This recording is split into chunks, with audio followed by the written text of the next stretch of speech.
In today's headlines, Thailand lifts its mysterious ban on alcohol sales in the afternoon. Electricity prices slated to rise for households, and the latest on anti-government protests in the capital. All that's coming up in today's program.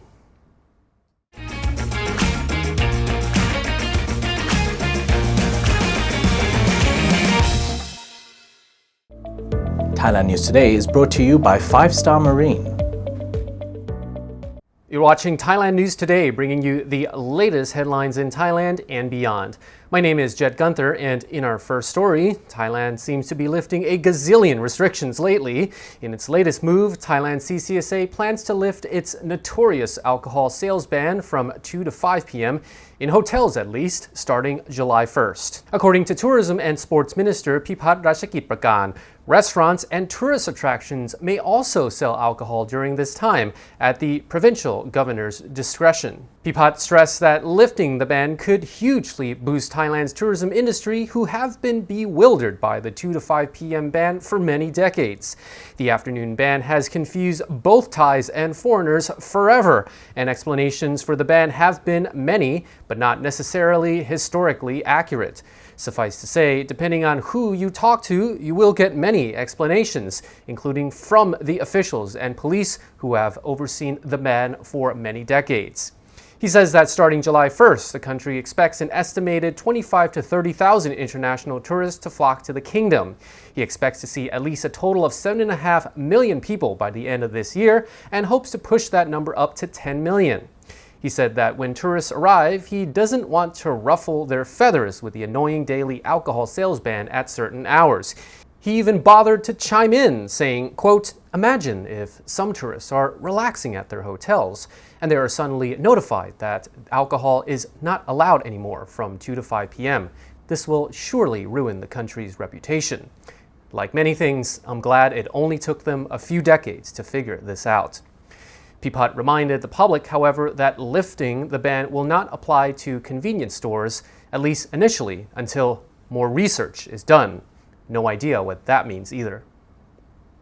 The conflict between Russia and Ukraine continues to be the excuse by utility suppliers to raise energy prices. The Energy Regulatory Commission today announced the power tariff would increase to a record high of 4.4 baht per kilowatt hour between September and December, meaning Thai residents will face higher bills.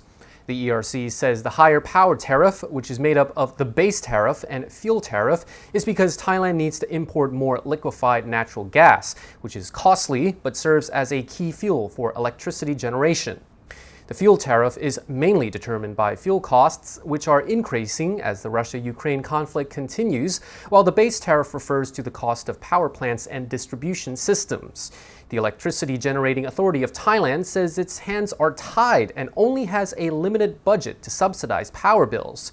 They agreed earlier to spend 80 billion baht, or 0.24 baht per unit, to subsidize the fuel tariff rate between May and August, and added that without this financial aid, the power tariff would have soared to 4.4 baht per unit.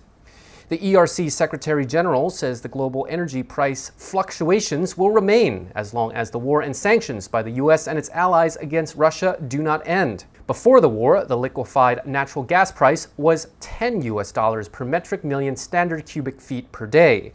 The price later increased to $20 to $30. Gas makes up 60% of the fuel used to generate electricity in Thailand. A decline in gas supplies from domestic sources in Thailand led authorities to import more liquefied natural gas. The proportion of liquefied natural gas in the country's total gas supply has risen to 40%, up from 20%, while gas from domestic sources fell from 64% to 40%. Choose your trip to your favorite island with 5-Star Marine. Go to 5starmarinephuket.com. Supporters of Piyabut Sang Sanokul are expected to be out in force today as the Secretary General of the Progressive Movement answers a charge of lèse majesté at Dusit Police Station in Bangkok. The deputy superintendent of Dusit Police admitted he was not sure how many people would turn out to support the controversial former MP, but added police reinforcements are on standby if there is any trouble.